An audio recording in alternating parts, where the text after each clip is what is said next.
dentro de la poliposis nasal, lo que ustedes van a ver es que hasta un 76% de los pacientes pueden tener, además de pólipos en la nariz, una rinitis alérgica, que van a tener asma bronquial muchas veces asociado, que van a tener intolerancia a la aspirina asociada o dermatitis atópica asociada. Todo empieza dentro de una barrera nasal funcional, en la que lo que estamos viendo es que las bacterias pues, no pueden entrar, ¿no? Que hay una producción adecuada de moco, que las proteínas de unión estrecha, que es el pegamento entre cada célula, hacen que la barrera sea impermeable, ¿verdad? Y que los alergenos, ¿sí? Lo que nos causa alergia, pues tampoco puedan entrar más allá de esta barrera.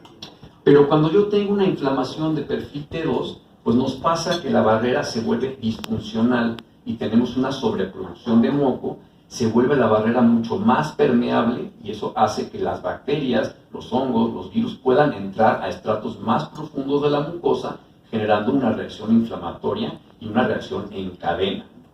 Estas bolitas que ustedes ven acá, que parecen como uvas a las que les hubiéramos quitado la piel, esas bolitas son pseudotumores inflamatorios. ¿Por qué pseudotumor? Porque no es realmente un tumor, ¿sí? No es que empiezan a crecer las células de manera desenfrenada, sino que se empieza a inflamar tanto la mucosa que posteriormente empieza a mandar más células, más vasos sanguíneos y nos crea estas como bolas blancas que vemos con mucho moco y que nos van a tapar la nariz.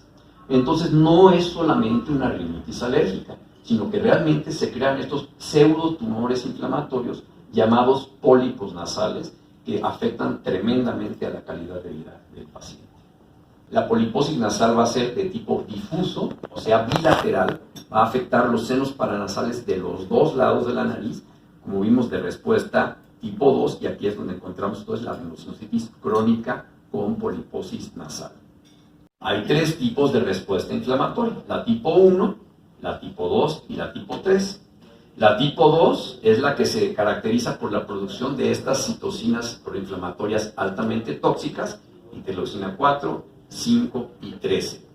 Esta inflamación tipo 2 es la que se asocia en más del 80% a los casos de poliposis nasal. La interleucina 4 y 13 nos van a llevar a una disfunción de la barrera epitelial, ¿sí? De este muro del castillo, y son además centrales en los procesos de cicatrización excesiva, remodelación, o sea que se empieza a engrosar, y la formación misma del pólipo. Además de que la interleucina 13 es la que nos va a llevar a esta sobreproducción de un moco grueso y de mala calidad. Si lo comparamos, esta enfermedad de la poliposis nasal, la comparamos con otras que a lo mejor les suenan más familiares, por ejemplo, el asma o la diabetes, por ejemplo, tienen muchas implicaciones también y muchas alteraciones tanto físicas como mentales. Ven la barrita verde como está casi al nivel de la diabetes, que es la naranja, y del asma de la roja, es decir, los afecta físicamente tanto como una diabetes como un asmático, y también mentalmente, es decir, psicológicamente también les pega muchísimo por estas situaciones que les platico, ¿no? Desde el mal descanso hasta la ansiedad que les provoca traer este moqueo constante. Tiene impacto también en el sueño, como platicamos, en el trabajo, en las actividades sociales, no pueden hacer ejercicio bien, incluso hasta en las actividades recreativas, el estado de ánimo, o sea, les pega muchísimo en todas estas áreas. Y vean, o sea, aquí los que les platicaba, sobre todo con el sueño, es algo bien complicado. En barra verde están los pacientes que tienen pólipos, ¿no? Y los otros son personas normales. Fíjense cómo tienen mucha dificultad para conciliar el sueño. Se despiertan muy frecuentemente en la noche. Se despierta temprano. El sueño es insuficiente, ¿no? También tienen, pues, al siguiente día esta sensación de que no descansaron bien y, bueno, roncan también muchísimo. La pérdida del olfato es el principal síntoma, en donde la congestión nasal es el principal síntoma, que tienen esta enfermedad respiratoria asociada a aspirina, es decir, pacientes que llegan a tomar aspirina y reaccionan de forma muy intensa, incluso a veces con anafilaxias o crisis asmáticas. El paciente que tiene asma y tiene rhinosinusitis crónica con poliposis nasal, el paciente que tiene algún antecedente de atopia, alguna a lo mejor familiar que tiene alergia, o él mismo que tiene alguna enfermedad alérgica, además de esta rhinosinusitis crónica con poliposis nasal.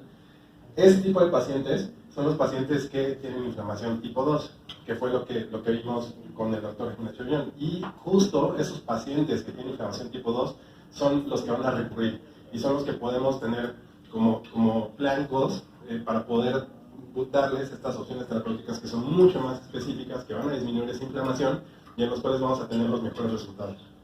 La contaminación se ha visto que causa defectos de barrera epitelial, ¿sí? Y además se ha visto que incluso las mamás que han estado expuestas a contaminación durante el embarazo van a tener bebés con más tendencia a una inflamación T2 a lo largo de su vida, si permite que se desarrolle más este tipo de inflamación T2. Los niños que viven en medios urbanos, en donde la exposición antigénica es muy distinta a la que tenemos en el campo, por ejemplo, también van a tener mucho más tendencia a perfiles T2.